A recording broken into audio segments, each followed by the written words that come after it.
Salut la compagnie, c'est Jules Melon et aujourd'hui dans l'Impro Ciné Critique, vous ne rêvez pas, je vais bel et bien parler du Halloween 2018 actuellement à l'affiche, sorti le 24 octobre dernier au cinéma, alors qu'à la base, je l'avais dit dans la vidéo publiée il y a quelques jours sur la nuit des masques, j'étais pas partant, j'étais pas forcément emballé à l'idée d'aller le voir au cinéma. Mais j'ai changé d'avis, pour plusieurs raisons en fait.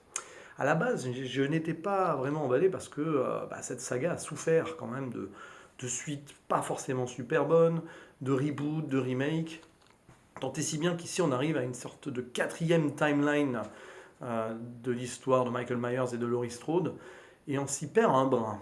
Mais bon, alors pourquoi je suis allé le voir? Déjà parce que avoir revu le premier m'a fait réfléchir.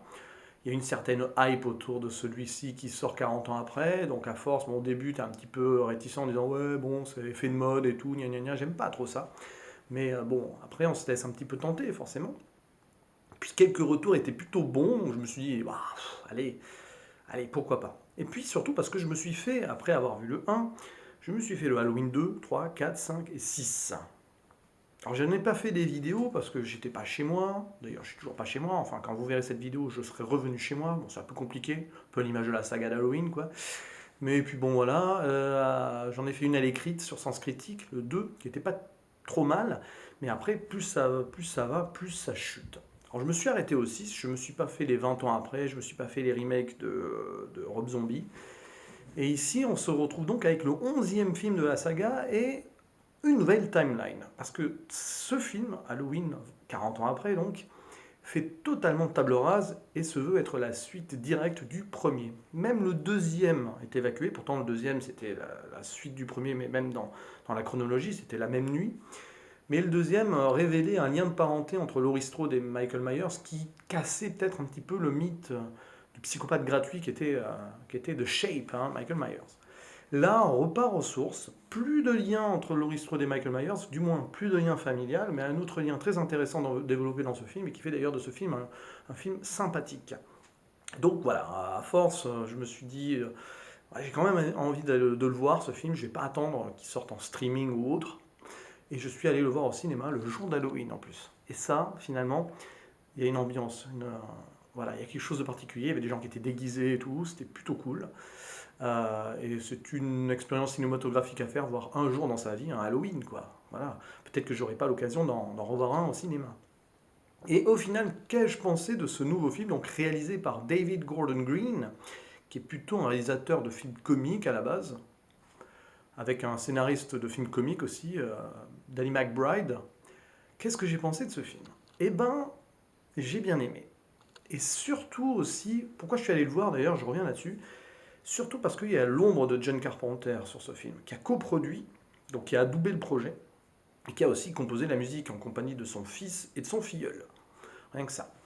Donc, on se retrouve ici avec une œuvre qui est vraiment fidèle à l'original. Peut-être parfois trop, d'ailleurs c'est la plupart des critiques qu'on peut lire à ce sujet, ouais, ça singe le premier, machin, c'est un peu du fan service, peut-être. Mais ce qui est sûr, c'est que si on a aimé le premier, objectivement, on a du mal à pas aimer celui-ci.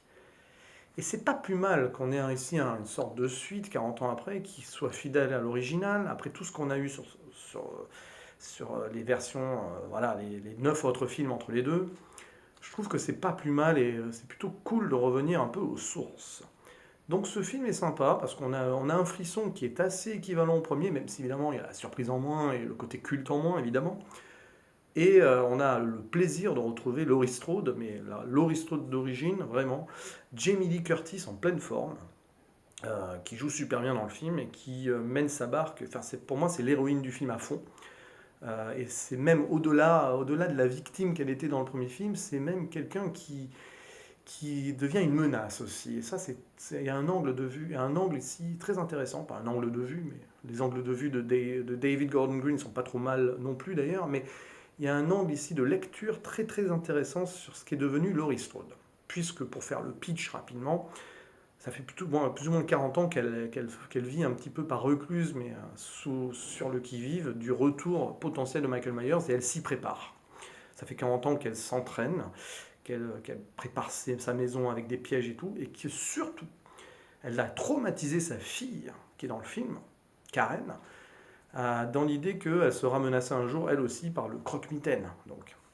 Et dans le film, donc, on se retrouve avec cette fille, donc la fille de Karen, qui est en froid avec sa mère, Laurie Strode, et qui a eu entre-temps une autre fille aussi, qui s'appelle Allison, donc Jamie Lee Curtis, enfin, Laurie Strode est devenue grand-mère.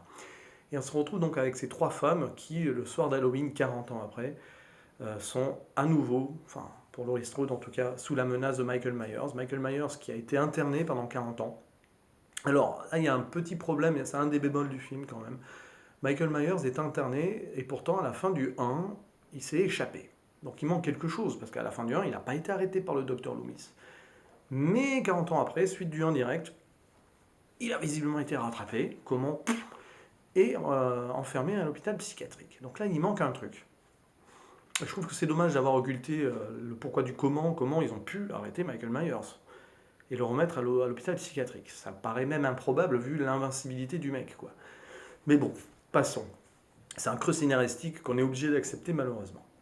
Et donc, Michael Myers, après la visite de journalistes qui lui remettent son masque sous le nez, décide, lors d'un transfert vers une autre prison, de s'échapper. Bon, ils sont pas malins, ils font un transfert de Michael Myers 40 ans, jour pour jour après son crime.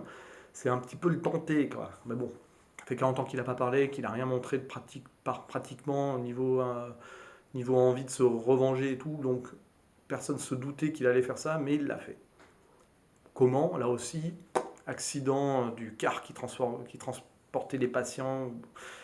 Mais bon, on ne sait pas trop, même si on a peut-être une idée après, parce que peut-être section spoiler à la fin, il y a quelque chose qui montre qu'il a peut-être été aidé par quelqu'un. Bon. Et donc ces journalistes sont venus là pour faire un podcast sur Michael Myers. Après, ils vont voir Laurie Strode qui les envoie chier et tout. Et ce qui est intéressant, c'est que bon, après, il se passe ce qui se passe, c'est que bon, Michael Myers est dans la nature, revient dans la ville de Haddonfield et commence à faire ses meurtres gratuits, tout en essayant de retrouver Laurie Strode.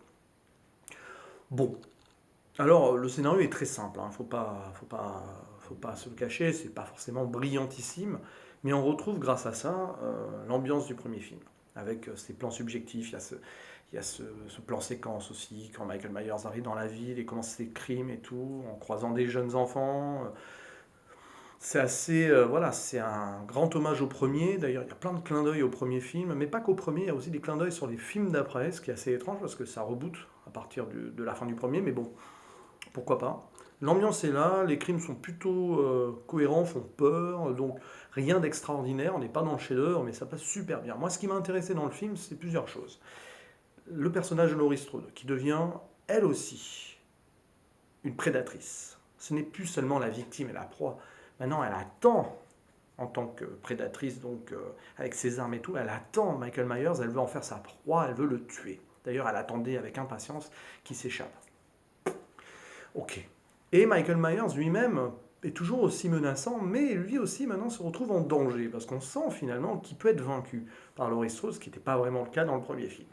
Donc là, il y a une belle évolution, il y a toute une psychologie autour de ce personnage, donc de Laurie Strode, comme quoi on peut être traumatisé, devenir une sorte de badass derrière, une sorte de Sarah Connor, féministe à fond, avec des armes pour se défendre et tout. Alors là aussi, il y a un message sur le port d'armes qui peut être interprété de façon différente. Bon, pourquoi pas. Un petit peu compliqué à analyser ici. Je dirais pas que ce film est pro-NRA, loin de là. Surtout que Carpenter est derrière et qui n'est pas forcément dans ce délire-là. Mais bon, on peut voir ça de plusieurs façons et donc on va pas analyser parce que c'est très subjectif. Et le film marche super bien, je trouve. La relation entre Laurie Strode et Michael Myers marche. Proie victime, victime proie, enfin proie victime. Prédateur, proie, proie, prédateur, dans quel sens? Bonne question. Et ça se termine comme ça se termine. Alors un petit bémol sur la fin, mais ça on va en parler en spoiler je pense. Si ce n'est que d'autres choses m'ont intéressé dans le film. Donc certains meurtres sont sympas, à un moment il y a un meurtre aux toilettes qui est cool. Et il y a la scène d'intro qui a été spoilée dans les trailers, mais j'avais pas vu les trailers, donc j'ai bien aimé. Où on voit donc Michael Myers dans cet hôpital psychiatrique sur une sorte d'échiquier, voilà, un petit peu bizarre et tout.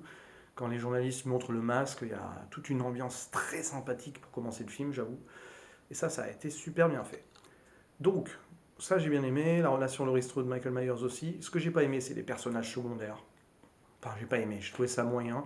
Bon, la fille et la petite fille servent pas à grand chose, on va dire ça clairement. Les autres personnages en mode teen movie à la Scream des années 90, c'est marrant, j'ai retrouvé un petit peu cette ambiance qui est pas forcément mal d'ailleurs, hein, un tueur au masque qui vient un petit peu emmerder les adolescents qui s'amusent et tout.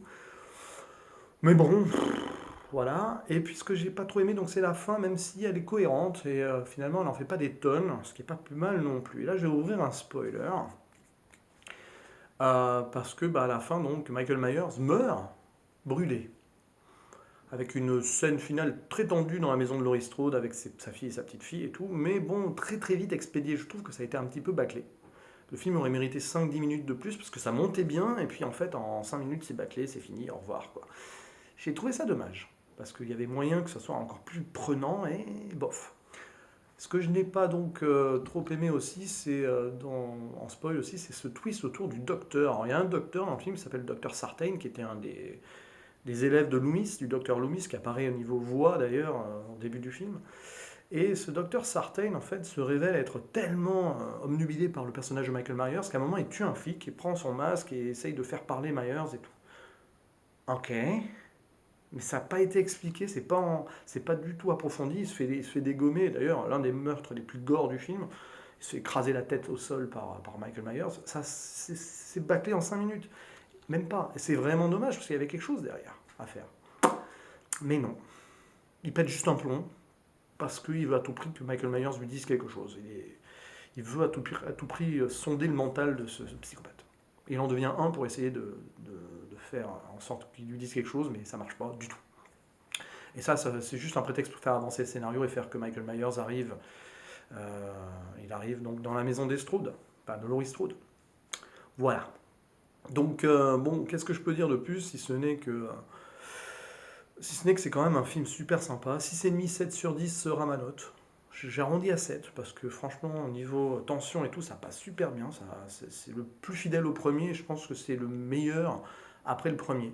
Voilà, enfin, j'ai plus trop de souvenirs des films après le sixième. Je sais pas si je les ai tous vus d'ailleurs, je crois pas.